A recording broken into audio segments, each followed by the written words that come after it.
Special report का वक्त हुआ है। नमस्कार, मैं रविंद्र सिंह आपके साथ। इजरायली एयरफोर्स ने खुफिया जानकारी के आधार पर बेरूत के दहिया में हिजबुल्लाह के हथियारों के गोदाम और दूसरे आतंकी ठिकानों पर हमले किए। हमले से पहले आईडीएफ ने उस इलाके में रहने वाली आबादी को चेतावनी भी दी थी, जिससे वो समय रहते इलाके को खाली कर सकें।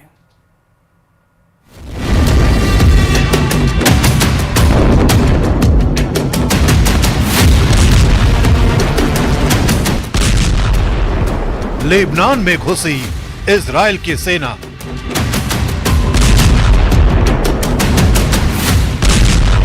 इजराइल का लिमिटेड ग्राउंड ऑपरेशन शुरू।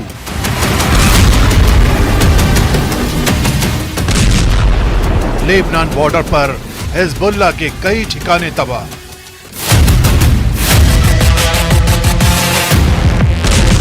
लेबनान में भगदड़ जैसी स्थिति है।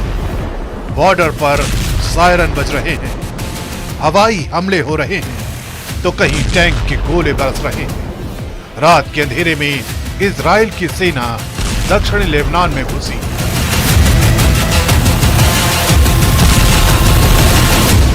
दक्षिणी लेबनान के बॉर्डर पर बरसते बम इजराइल के दावे पर मोहर लगा रहे हैं।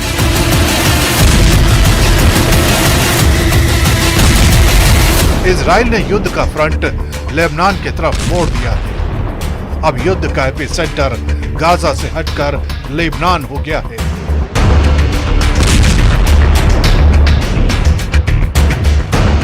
हिजबुल्लाह पर इजराइल के सीरियल अटैक के बाद अब इजराइल की सेना सीमा से सटी हिजबुल्लाह के सुरंगों में घुसकर तलाशी ले रही है।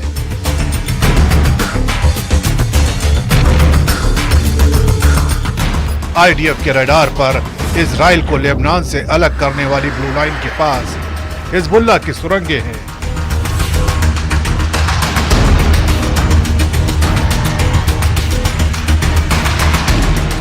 इजरायली सेना आईडीएफ ने सोशल मीडिया पर पोस्ट कर लेबनान में ग्राउंड ऑपरेशन पर मोहर लगा दी। आईडीएफ ने लिखा, दक्षिणी लेबनान में हिजबुल्लाह के आतंकवादी ठिकानों के खिलाफ सटीक खुफिया जानकारी के आधार पर टारगेटेड ग्राउंड ऑपरेशन शुरू किए गए हैं। लेबनान की सीमा से सटे गांवों को निशाना बनाया जा रहा है, क्योंकि यहां हिजबुल्लाह के कई ठिकाने हैं जो खतरा बने हुए हैं। इजरायली वायुसेना इस ग्राउंड ऑपरेशन में मदद कर रही है।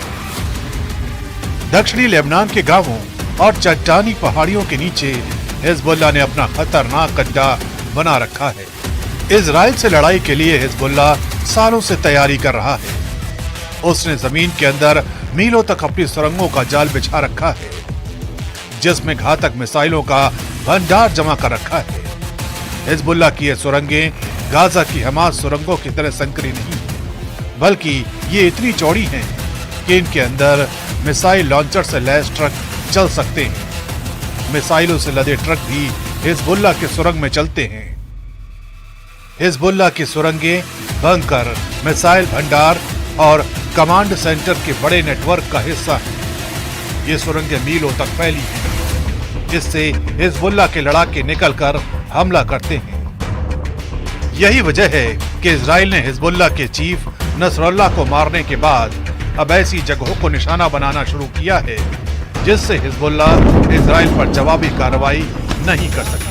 इजराइल को डर था कि हिजबुल्लाह अपने चीफ के मारे जाने के बाद इजराइल पर बड़े पैमाने पर हमला कर सकता है, लेकिन उससे पहले ही इजराइल ने हिजबुल्लाह पर काउंटर अटैक करना शुरू कर दिया। इजराइल ने हमले की प्लानिंग के बारे में अमेरिका को पहले ही बता दिया था, लेकिन अमेरिका को हमले की टाइमिंग नहीं बताई। अमेरिका ने इजराइल की कार्रवाई का समर्थन किया है। लेबनान पर जमीनी कार्रवाई के तुरंत बाद अमेरिकी डिफेंस सेक्रेटरी लॉयड ऑस्टिन ने इजरायली रक्षा मंत्री योव गैलेंट से फोन पर बात की। इसके बाद लॉयड ऑस्टिन ने कहा, संयुक्त राज्य अमेरिका इजराइल के अपनी रक्षा के अधिकार का समर्थन करता है। इजराइल ने अमेरिका को साफ साफ बता दिया है कि वो हिजबुल्लाह के इंफ्रास्ट्रक्चर को पूरी तरह तबाह करेगा, ताकि हिजबुल्लाह 7 अक्टूबर की तरह इजराइल पर हमला न कर सके। ऐसा पहली बार नहीं है जब इजराइल की सेना ने लेबनान में ग्राउंड ऑपरेशन किया है। 18 साल पहले साल 2006 में इजरायली सेना लेबनान में दाखिल हुई थी। तब 34 दिन तक इजराइल और हिजबुल्लाह के बीच युद्ध चला था। उस युद्ध में 1100 से ज्यादा लेबनानी नागरिक मारे गए थे। लेबनान पर इजराइल के ग्राउंड हमले के बाद अमेरिका ने पश्चिमी एशिया में एडिशनल फोर्स भेजने का फैसला किया है। इस दौरान अमेरिका ने ईरान को चेतावनी भी दी है। अमेरिका ने ईरान को साफ शब्दों में धमकी दी है कि वो इजराइल से सीधे न उलझे, नहीं तो इसके गंभीर परिणाम भुगतने होंगे।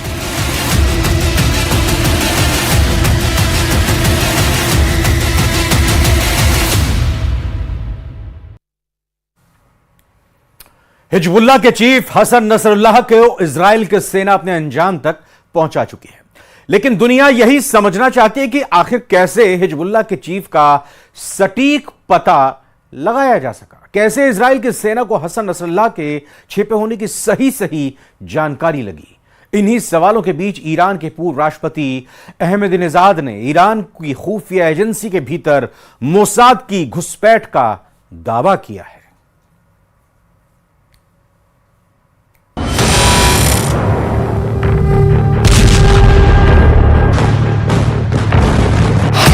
क्या ईरान की खुफिया एजेंसी में सेंधमारी हुई? क्या मोसाद ने ईरान की खुफिया एजेंसी में घुसपैठ की? क्या मोसाद ने चुराए ईरान के परमाणु दस्तावेज? क्या मोसाद के ट्रैप में फंस गई ईरान की खुफिया एजेंसी? इजराइल कहता है कि उसका दुश्मन कहीं भी हो, किसी भी रूप में हो, वो उसे पहचान ले और मौका पड़ते ही दुश्मन को अपने अंजाम तक पहुंचा देगा। क्या ऐसा ही कुछ इजराइल ने ईरान के साथ किया है या फिर करने वाला है? क्या ऐसा ही कुछ हिजबुल्लाह के साथ भी किया गया? इन सवालों के रहस्य को समझने से पहले हमें सबसे पहले ईरान के पूर्व राष्ट्रपति महमूद अहमदीनेजाद के इस बयान को ध्यान से समझना होगा। हमने इजराइल का मुकाबला करने के लिए एक यूनिट का गठन किया और उस यूनिट का हेड मोसाद का एजेंट निकला। ईरान के पूर्व राष्ट्रपति के इस बयान ने पूरे मिडिल ईस्ट में सनसनी फैला दी है। न्यूयॉर्क सन की रिपोर्ट के मुताबिक पूर्व ईरानी राष्ट्रपति का कहना है, इजराइल की जासूसी के लिए बनाया गया ईरान के जासूसों के समूह को मोसाद ने अपने नियंत्रण में ले लिया था। ईरानी जासूस मोसाद के लिए डबल एजेंट के रूप में काम कर रहे थे। लेकिन सवाल उठता है कि आखिर किस मकसद को अंजाम देने के लिए इजराइल की खुफिया एजेंसी ने ऐसा किया? इसको लेकर अहमदीनेजाद ने दावा किया है कि मोसाद के ऑपरेशन का लक्ष्य ईरान के परमाणु कार्यक्रम से जुड़ी जानकारियां चुराना था। उन्होंने ये भी बताया कि ईरान की खुफिया एजेंसी में एक दो नहीं बल्कि लगभग 2 दर्जन ईरानी जासूस मोसाद के लिए काम कर रहे थे। ईरान के पूर्व राष्ट्रपति ने यहाँ डबल एजेंट शब्द का इस्तेमाल किया है। इस टर्म का इस्तेमाल जासूसों के लिए किया जाता है। ये एजेंट एक सरकार की सेवा का दिखावा करते हैं, जबकि असलियत में ये दूसरे देश की सेवा के लिए काम करते हैं। खुफिया एजेंसियां ऐसे मुश्किल कामों के लिए बेहद खास व्यक्ति को तय करती हैं। इनका मकसद दुश्मन से बेहद अहम जानकारियां हासिल करना होता है। वैसे ये कोई पहली बार नहीं है जब इजराइल की खुफिया एजेंसी ने इस तरह के किसी सीक्रेट मिशन को अंजाम दिया है। 2018 में भी बेंजामिन नेतन्याहू ने इस बात का पर्दाफाश किया था कि इजराइल ने ईरान के परमाणु हथियारों से जुड़ी बेहद अहम फाइलों को हासिल किया है और ये सब कुछ मोसाद के उन डबल एजेंट्स के जरिए किया गया जो ईरान में रहकर उसकी एजेंसी के साथ गद्दारी कर रहे थे। और अब इस बात के कयास भी लगाए जा रहे हैं कि कहीं हिजबुल्लाह के सुप्रीम लीडर हसन नसरुल्लाह को ठिकाने लगाने के लिए भी ऐसा ही तो नहीं किया गया। वैसे हिजबुल्लाह के कमांडर इन दिनों इजराइल के निशाने पर हैं। नसरुल्लाह के बाद एक हिजबुल्लाह के कई कमांडर्स मारे जा चुके हैं। इजराइल ने हिजबुल्लाह के एक और कमांडर ईद हसन नश्र को मार गिराया है। वो हिजबुल्लाह के रॉकेट यूनिट का कमांडर था। इस खबर से हिजबुल्लाह कैंप में एक नई तरह की दहशत फैल गई है। इजराइल के फाइटर जेट अगले कौन से मिशन पर जाने वाले हैं, यह रिपोर्ट देखकर आप चौंक जाएंगे।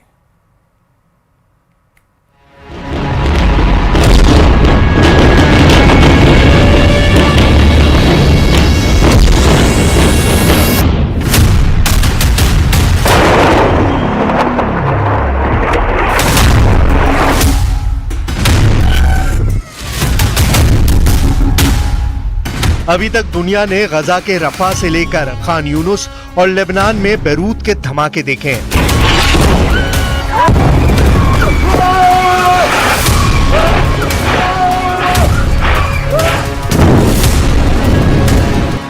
यमन के हुदैदा में भी आग लगी हुई है। इन हमलों के पीछे इजराइल का सबसे बड़ा हथियार अब दुनिया के सामने आ गया है।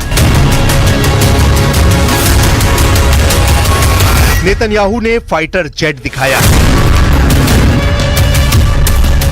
नेतन्याहू ने पायलट भी दिखाया, नेतन्याहू ने बम भी दिखाया जो गजा से लेकर बैरूत और यमन में तबाही मचा रहे हैं।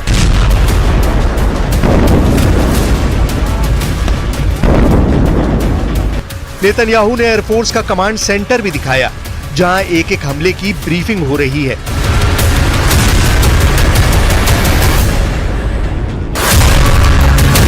किसी भी एयरफोर्स में ऐसी ब्रीफिंग ऑपरेशन से पहले या उसके बाद होती है।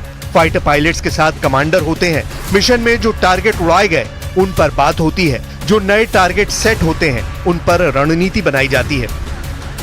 इजरायली वायुसेना अब नए हमले के लिए तैयार है। यह है इजराइल को अमेरिका से मिला F-15 लड़ाकू विमान, जिसकी रेंज में लेबनान भी है और यमन भी। ये रिफ्यूलिंग के बाद ईरान में भी ऑपरेशन कर सकता है और यही फाइटर जेट इस वक्त इजराइल के हमलों को धार दे रहा है। अब देखिए कि इजराइल का नया टारगेट कौन कौन है। इजराइल के टारगेट पर 3 लोग हैं। पहले टारगेट पर लेबनान के मिलिशिया हिजबुल्लाह के नए चीफ हाशिम सफुद्दीन का नाम है। दूसरे टारगेट पर यमन के मिलिशिया हूती की लीडरशिप यानी अब्दुल मलिक अल हूती का नाम हो सकता है। और अगर युद्ध ईरान की दहलीज तक पहुंचा तो ईरान की लीडरशिप इजराइल के टारगेट पर होगी, इसमें कोई शक नहीं। פוגע מנסה לפגוע באזרחי מדינת ישראל, נגיע אליו. זה הכי פשוט, ונעמיד כל ערכה שנצטרך עם כל יכולת שיש לנו, ויש לנו פה עוד יכולות רבות להעמיק, להרחיב את הפגיעה.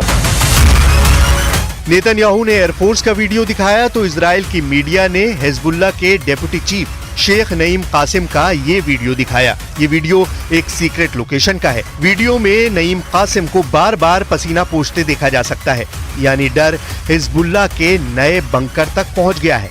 फिर भी हिजबुल्लाह के डिप्टी चीफ शेख नईम कासिम ने कह दिया है कि इजराइल के ग्राउंड ऑपरेशन के लिए हिजबुल्लाह पूरी तरह तैयार है। वो अपने कमांडरों की मौत से घबराया नहीं है। हिजबुल्लाह के डिप्टी चीफ शेख नईम कासिम ने कह दिया है कि इजराइल के ग्राउंड ऑपरेशन के लिए हिजबुल्लाह पूरी तरह तैयार है। वो अपने कमांडरों की मौत से घबराया नहीं है।